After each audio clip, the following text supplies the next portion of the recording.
అందరికీ నమస్కారం అండి. జేడీ వరల్డ్ యూట్యూబ్ ఛానల్కు స్వాగతం. నేను ఈరోజు చేయబోయే రెసిపీ కొత్తిమీర పుదీనా రోటి పచ్చడి అండి. హెల్త్కి మంచిది. కొత్తిమీర 1 కట్ట అండి, పుదీనా 2 కట్టలు. నిన్న బాబు తీసుకొచ్చాడు చల్లపల్లి నుంచి. ఈరోజు రోటి పచ్చడి చేద్దామని. వర్షం పడుతుందండి. వర్షం పడేటప్పుడు కొంచెం కారంగా తింటే చాలా బాగుంటుంది నోటికి కూడా. ఫ్రై చేసుకునే ప్యాన్ పెట్టాను. కొంచెం వెడల్పు దానిలో అయితే ఏగటానికి కూడా కొంచెం ఇది ఉంటుందని. మనం తినే కారాన్ని బట్టి వేసుకోవాలండి. 7 కాయలు 8 కాయలు వేసాను ఎండుమిర్చి. ఇప్పుడు దీన్ని ఫ్రై చేసుకోవాలండి. సన్న మంట మీద అయితే లోపల వరకు కూడా వేగుతుంది ఎండుమిర్చి. ఇలా ఫ్రై చేసిన వాటిని పక్కకు పెట్టుకోవాలండి. కాస్త చినుకు పడేటప్పుడు కారం కారంగా తింటే నోటికి మంచిది. ఈ పుదీనా ఫ్లేవరు చాలా ఆరోగ్యానికి కూడా చాలా మంచిదండి. ఇప్పుడు కొంచెం పుదీనా కొత్తిమీర కూడా శుభ్రం చేసుకుని ఈ ఉన్న ఆయిల్లో అయితే సరిపోతుందండి. ఎక్కువ ఆయిల్ కూడా పట్టదు, కొంచెం ఆయిల్ అయితే సరిపోతుంది. ఎండుమిర్చి వేయించగా మిగిలిన ఆయిల్లోనండి. ఇది ఎక్కువ మగ్గ అవసరం లేదు, కొంచెం మగ్గితే సరిపోతుంది. ఇలా అయిన తర్వాత దీనిలోకి కొంచెం చింతపండు వేసుకోవాలండి. పులుపు ఉండాలి, కారం ఉంటుంది కదా బాగా, అందుకు కొంచెం నిమ్మకాయ కన్నా కొంచెం తక్కువ సైజేను. దాన్ని కడిగి ఈ వేడి మీద వేస్తే మెత్తగా అవుతుందండి చింతపండు కూడాను. ఇలా మగ్గ పెట్టుకుని పచ్చడి, రోటి పచ్చడి అండి, చాలా బాగుంటుంది. మిక్సీలో కన్నా కూడా రోట్లో దంచింది వేరుగా ఉంటుంది. ఇలా మగ్గబెట్టి ఇది ఇప్పుడు అయిపోయిందండి. ఈ సాల్ట్ అనేది వేసుకోవచ్చు, లేదంటే ఎండుమిర్చి దంచేటప్పుడు వేస్తే త్వరగా ఎండుమిర్చి కూడా నలుగుతుంది అన్నమాట. ఇప్పుడు ఇలాగా చేసుకోవాలి. కొత్తిమీరని కొంచెం పెద్దగానే ఉంచుకోవచ్చండి.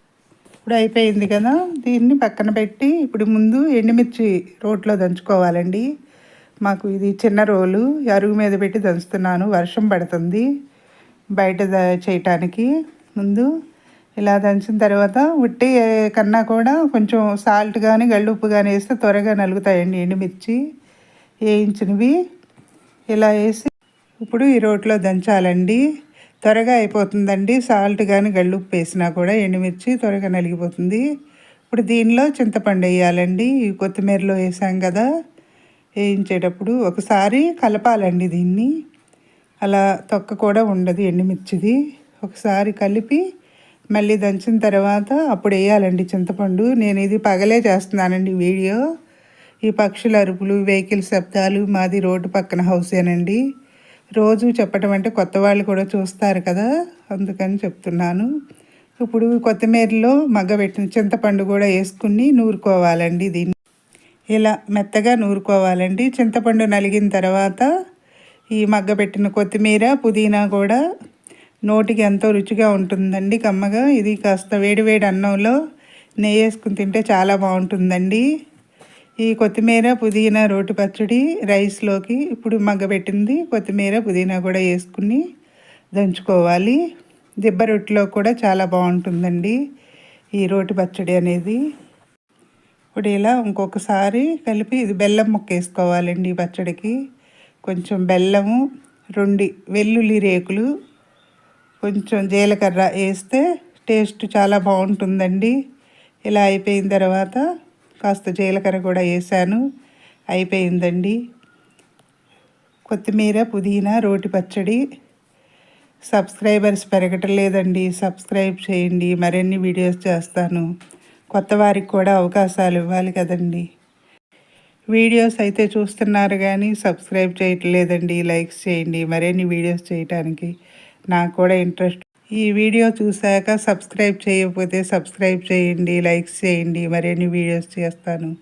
కామెంట్స్లో పెట్టండి నేను చేసే వీడియోస్ ఎలా ఉన్నాయో. మరిన్ని కొత్త కొత్త రెసిపీస్ చేస్తానండి.